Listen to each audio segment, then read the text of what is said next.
Halo semua, selamat datang di channel kami, Jurnal Kriminal bersama saya Atika Walo. Bagi Anda yang menyukai pembahasan tentang kasus-kasus kriminal, misteri, horor, kami sengaja membangun channel ini untuk Anda. Jangan lupa untuk mendukung channel ini dengan cara subscribe, like, komen, dan share ke media sosial yang Anda punya. Kasus kali ini datang dari negara Pakistan, di mana seorang serial killer juga pedofilia yang menargetkan anak-anak di bawah umur. Bagaimana kisah selengkapnya? Setelah yang berikut ini.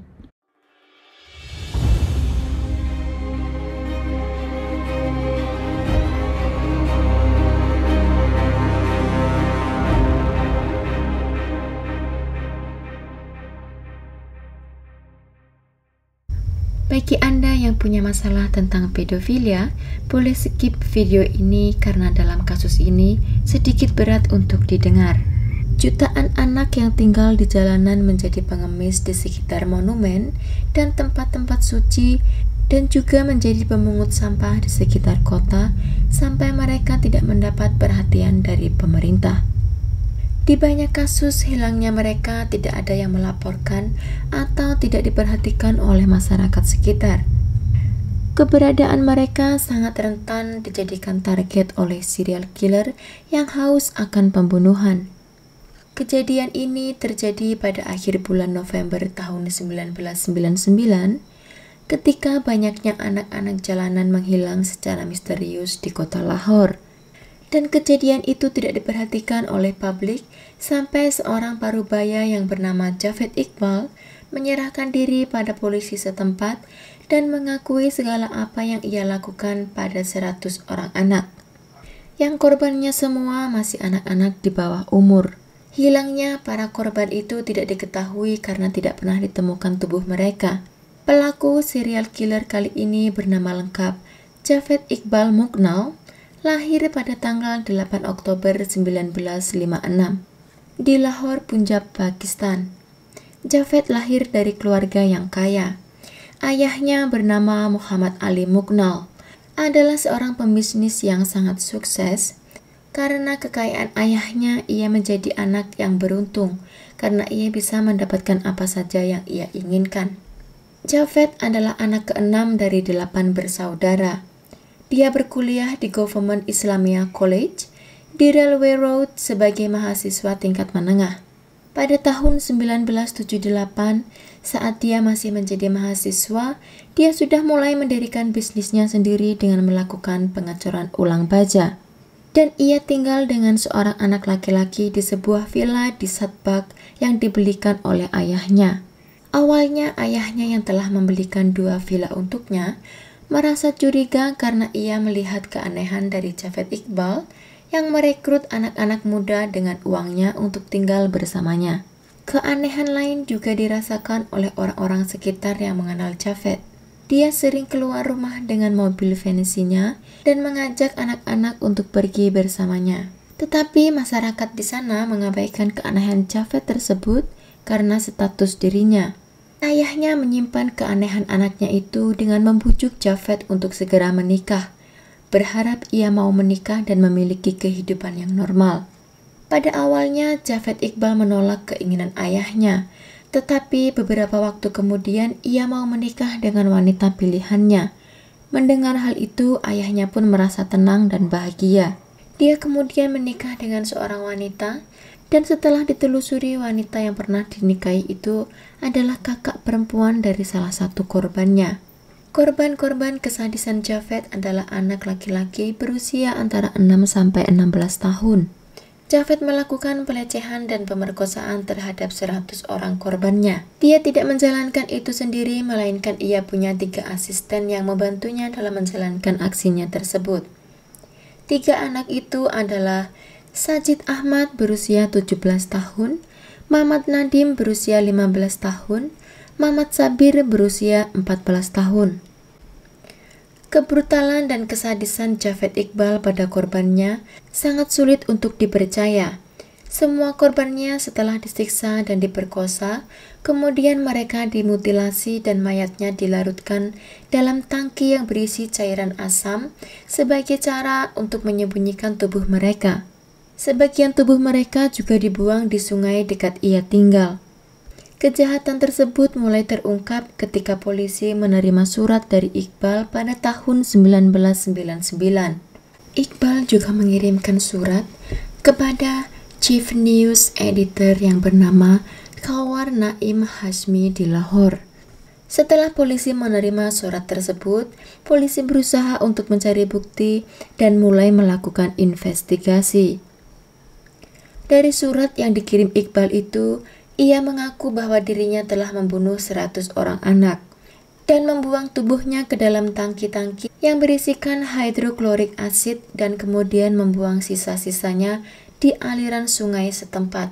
Menurut penuturannya, semua korbannya adalah anak yatim piatu, anak yang melarikan diri dari keluarganya, pengemis, dan anak yang hidup di jalanan. Dia membunuh korbannya dengan cara dicekik, dipasung dengan rantai di kamar selama berhari-hari, kemudian ia sodomi dan dianiaya sebelum tubuhnya dimutilasi dan dimasukkan ke dalam tangki cairan hidroklorik asid. Polisi dan wartawan melakukan penggeledahan di rumah Javed Iqbal dan menemukan noda darah di dinding dan juga rantai yang ditanam di lantai untuk mengikat demi kemudahannya menyodomi para korbannya sebanyak yang ia inginkan. Juga ditemukan di dalam kantong plastik berisi foto-foto para korbannya yang diberi label dengan tulisan tangannya, menunjukkan foto-foto tersebut diambil pada momen terakhir mereka sebelum dimutilasi. Dan di sana juga ditemukan 2 tangki hidroklorik asid dengan sisa-sisa tubuh manusia yang telah terlarutkan, yang diberi label dengan pamflet tulisan tangan, siap untuk dibuang. Tangki lainnya juga ditemukan dengan hidroklorik asid yang masih berisi bagian tubuh manusia dalam proses pelarutan. Ternyata Javed Iqbal memang sengaja membiarkan sisa-sisa tubuh di dalam tangki itu di sana agar pihak polisi mendapat bukti atas kejahatannya. Setelah penemuan bukti tersebut, Javed Iqbal melarikan diri dengan mencoba aksi bunuh diri dengan melompat ke Ravi River, tapi dirinya berhasil diselamatkan. Selama persidangannya, dia dengan cepat menarik pertanyaan tentang pembunuhan terhadap 100 anak. Dia bersaksi bahwa dia hanya menyaksikan pembunuhan itu. Dia mengatakan tujuan surat yang ia kirimkan kepada pihak berwenang adalah supaya mereka mengetahui berapa banyak anak-anak di jalan yang terabaikan. Kesaksiannya dengan cepat dipertanyakan karena banyaknya bukti nyata yang menentangnya, seperti barang bukti yang ditemukannya adalah buku harian miliknya. Di dalam buku itu ia menceritakan dengan detail bagaimana ia menghabisi semua korbannya, dan tulisan tangan itu sama persis dengan tulisan di pamflet tangki yang ditemukan di rumahnya. Diyakini bahwa dia mengembangkan keinginannya untuk membunuh ketika dirinya berada di penjara pada saat dia harus bertahan dari pelecehan seksual dan fisik yang dilakukan oleh polisi kepadanya. 4 rekannya yang tinggal di villa dengannya telah tertangkap di Sohawa. Salah satu anak tersebut yang bernama Ishak, saat ditahan untuk menjalani interogasi, dia melakukan bunuh diri dengan melompat dari jendela. Tetapi kemudian hasil otopsi menyatakan bahwa kematiannya diakibatkan oleh siksaan yang kemungkinan dilakukan oleh pihak polisi. Menurut pengakuan Iqbal, motifnya membunuh para anak-anak karena kemarahannya kepada ketidakadilan yang dirasakan saat ia mendapat tuduhan bahwa ia telah menyodomi seorang anak yang melarikan diri pada tahun 1990-an. Dan bukan itu saja, dia juga disodomi oleh polisi saat ia berada di tahanan. Tidak ada bukti yang kuat atas tuduhan yang ditunjukkan kepada Javed Iqbal kala itu.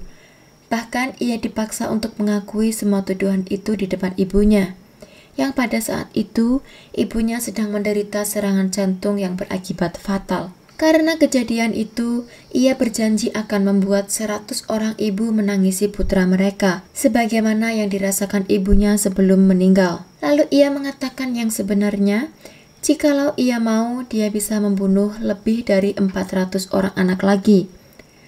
Tetapi dia sudah janji hanya akan membunuh 100 orang anak saja, tidak kurang dan tidak lebih. Dia memiliki cara untuk mendapatkan calon korbannya dengan mudah, yaitu ketika dia keluar dari tahanan, ia lalu mendirikan sebuah ruang mainan arcade dengan berbagai game untuk anak-anak. Dengan cara itu banyak anak-anak yang datang untuk bermain di sana. Kebanyakan yang datang itu adalah anak jalanan, yang dimana mereka tidak memiliki uang untuk membayar mainan tersebut.